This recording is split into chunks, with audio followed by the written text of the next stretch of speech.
அனைவருக்கும் வணக்கம் மக்களே, வணக்கம். சற்று முன் கிடைத்திருக்கக்கூடிய ஒரு மிக மிக முக்கியமான செய்தி ஒன்று பற்றினா வெளியாகியுள்ளது. சற்று முன் அமைச்சர் தங்கம் தென்னரசு சொத்து குவிப்பு வழக்கில் இறுதி தீர்ப்பு வழங்கிய நீதிபதி ஆனந்த வெங்கடேஷ். இது மாதிரி செய்திகள் வெளியாகியிருக்கு.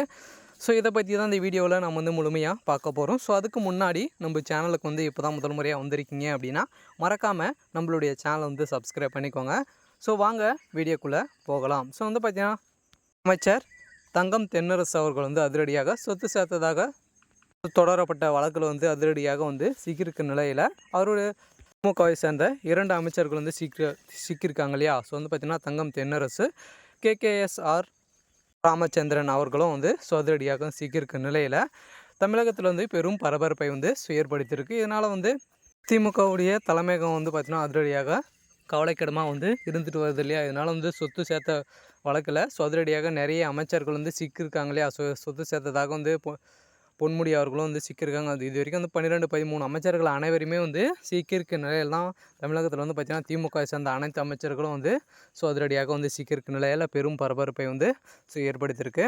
சொத்து சேர்த்ததாக தொடரப்பட்ட வழக்கில் இன்று ஆனந்த வெங்கடேஷ் அவர்கள் பார்த்திங்கன்னா அதிரடியாக இறுதி தீர்ப்பாக தங்கம் தென்னரசு அவர்களுக்கு வழங்கியிருக்க நிலையில் தான் உச்சநீதிமன்றத்தில் பார்த்திங்கன்னா பெரும் கலவரங்கள் ஏற்பட்டதாகவும் ஒரு செய்திகள் வெளியேறும் நிலையில் அதிரடியாக தங்கம் தென்னரசு அவர்களுடைய சொத்துக்களை அனைத்துமே முடக்கணும் அப்படின்ற மாதிரி அதிரடியாக தீர்ப்பு வழங்கியிருக்க நிலையில் ஏற்கனவே தங்கம் தென்னரசு அவர்களை நீதிமன்றம் பார்த்திங்கன்னா அதிரடியாக இவருடைய வழக்கை தள்ளுபடி செஞ்சுட்டாங்க இல்லையா. இவர் குற்றவாளி இல்லை அப்படின்ற மாதிரி தீர்ப்பு வழங்கியிருந்த நிலையில் மீண்டும் தாமதமாக ஆனந்த வெங்கடேஷ் அவர்கள் பார்த்திங்கன்னா அதிரடியாக மறு பரிசோதனை செஞ்சுருக்க நிலையில் தான் அதிரடியாக தங்கம் தென்னரசு அவர்களுக்கு இன்று வழங்கப்பட்ட தீர்ப்பு பார்த்திங்கன்னா அதிரடியாக நாளையும் அவருக்கு விசாரணை நடக்கும் அப்படின்ற மாதிரி சொல்லியிருக்க நிலையில் இதேமாதிரி செந்தில் பாலாஜி அவர்களும் 30,000 கோடி ஊழல் சிக்கியிருக்கார் இல்லையா.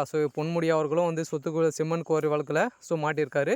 இவரும் பார்த்திங்கன்னா அளவுக்கு அதிகமாக சொத்து சேர்க்கப்பட்ட வழக்கில் அதிரடியாக சிக்கியிருக்காங்க. இந்த நிலையில் தான் பார்த்திங்கன்னா இவர் அரசுக்கு 76 லட்சம் ரூபாய் பார்த்திங்கன்னா இவர் இழப்பீடு செஞ்சுருக்காரு அப்படின்ற மாதிரி அதிரடியாக தங்கம் தென்னரசு அவர்கள் அதிரடியாக கைது செய்திருக்கும் நிலையில் அதிரடியாக இவர் பார்த்திங்கன்னா புழல் சிறையில் அடைக்கப்பட்டிருக்காரு அப்படின்ற மாதிரி செய்திகள் வெளியாக இருக்குது. இந்த நிலையில் பார்த்திங்கன்னா திமுகவை சேர்ந்த அமைச்சர்களே அனைவரையுமே சிக்கியிருக்கும் நிலையில் தான் பார்த்திங்கன்னா அதிரடியாக அமைச்சரவையை இப்போ மு.க. ஸ்டாலின் அவர்கள் மாற்ற போகிறார் இல்லையா. இந்த நிலையில் தான் பார்த்திங்கன்னா நிறுத்தி வச்சுருக்காங்க.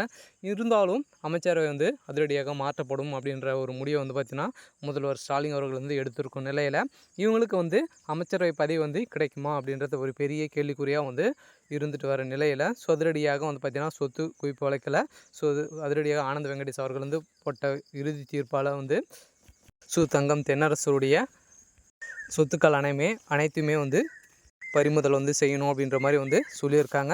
என்ன நடக்க போகுது அப்படின்றத வெயிட் பண்ணி பார்க்கலாம். எனக்கான அப்டேட் பார்த்திங்கன்னா இதுதான். தேங்க்யூ.